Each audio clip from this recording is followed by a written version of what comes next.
بسم اللہ الرحمن الرحیم۔ ابھی میں آپ کو ایک بہت اہم زیارت کروانے لگا ہوں، یہ ہے بیر طفلہ۔ جب آپ صلی اللہ علیہ وآلہ وسلم بیر طفلہ پر آئے تو آپ کے ساتھ ازواج مطہرات کے علاوہ آپ کے ساتھ 1400 اصحاب بھی تھے۔ آپ صلی اللہ علیہ وآلہ وسلم یہاں پر ٹھہرے۔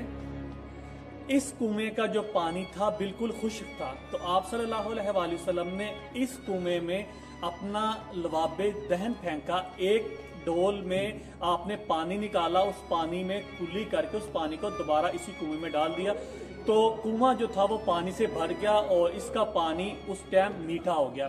اور پھر جب تک آپ صلی اللہ علیہ وآلہ وسلم یہاں پر رہے، آپ اور سارے صحاب جو ہے اسی کنویں کا بیر الطفلہ کا جو بیر طفلہ کا پانی پیتے رہے۔ یہ اصفہان میں ہے، مین روڈ کے بالکل یہ قریب ہی ہے، اتنا دور نہیں ہے۔ یہ مکہ سے مدینہ کی طرف جاتے ہوئے پرانے مدینہ روڈ پر۔ جب آپ یہاں پر پہنچے تو پانی کی قلت تھی اور یہ کنواں خشک پڑا ہوا تھا۔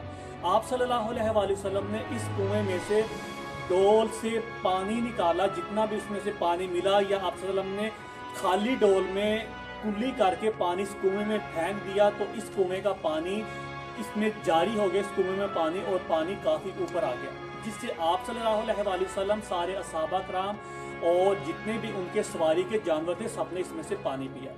بہت مقدس اور بابرکت جگہ ہے یہ بیر طفلہ۔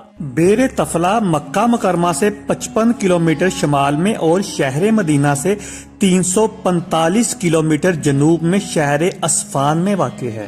سن 6 ہجری میں صلح حدیبیہ کے بعد مکہ مکرمہ سے مدینہ منورہ کی طرف واپسی کے دوران آپ صلی اللہ علیہ وآلہ وسلم اس جگہ پر ٹھہرے تھے۔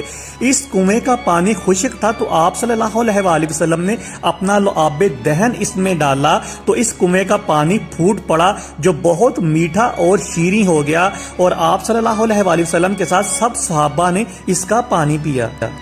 اسلام سے پہلے سیدنا ہود علیہ السلام اور سیدنا صالح علیہ السلام بھی اس علاقے سے گزر چکے تھے، اور قریش مکہ کے سارے قافلے جو مکہ سے شام کی طرف جاتے وہ اس جگہ پر لازمی ٹھہرا کرتے تھے۔ کئی صدیوں تک حاجی اس کنویں سے سیراب ہوتے رہے۔ کئی صدیوں تک یہ کنواں میٹھے پانی کے حصول کا ذریعہ رہا، لیکن ابھی کچھ عرصے سے اس کا پانی بہت زیادہ کڑوا ہو چکا ہے۔ اس کی کیا وجوہات ہیں اصل میں یہ اللہ ہی بہتر جانتا ہے۔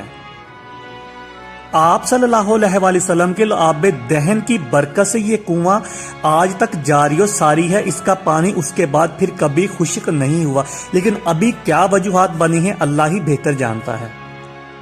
بیر طفلہ پر آئیں تو آپ جو ہے جب اس کنویں پر آئیں تو اس کا پانی پیجئے، اور مجھے بھی اپنی دعاؤں میں یاد رکھیے گا، اور پاکستان کے لیے خصوصی دعا کریں۔ یہ بہت بابرکت جگہ ہوتی ہیں، جب بھی ان جگہوں پر آئیں تو اپنے ارض وطن ملک پاکستان کے لیے لازمی دعا کریں، تو یہ قبولیت کی جگہ ہوتی ہے، اور اپنی دعاؤں میں یاد رکھیے گا۔ والسلام۔